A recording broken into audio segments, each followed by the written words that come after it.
ভালোবাসা জাগবে। একদম চ্যালেঞ্জ, অন্তত একটুর জন্য বলবেন, একবার জন্য বলবেন আসলে লোকটা কাজের কাজ করতেছে। কে কে চান এই লোকটা কমসে কম 5 বছর থাকুক দেশে? কে কে চান অন্তত 5টা বছর এই লোকের দেশের দায়িত্বে থাকুক, প্রধানমন্ত্রীর দায়িত্ব পালন করুক? কমেন্টে জানাবেন। সবাই ভিডিওটা বেশি বেশি করে শেয়ার করবেন, সবার মাঝে যেন ভিডিওটা পৌঁছায়। সরকার পতনের পর আরো দৃশ্যমান হয় ব্যাংক খাতের নড়বড়ে অবস্থা। ধুঁকতে থাকা এ খাতকে স্থিতিশীল করতে নানা সংস্কারের পথে হাঁটছে কেন্দ্রীয় ব্যাংক। রোববার কেন্দ্রীয় ব্যাংকের সংবাদ সম্মেলনে গভর্নর জানান, আগের সরকারের সময় 70,000 কোটি টাকা ব্যাংকিং খাতের বাইরে চলে যাওয়ায় তারল্য সংকট তৈরি হয়েছিল।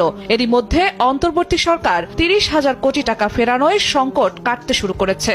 70,000 কোটি টাকার মতো ব্যাংকিং খাতের বাইরে চলে গেছে, যে কারণে লিকুইডিটি শর্টেজটা বাজারে আছে। এটার 30,000-এর মতো ফেরত চলে এসেছে ব্যাংকিং খাতে। এদিকে পাচারের অর্থ ফেরাতে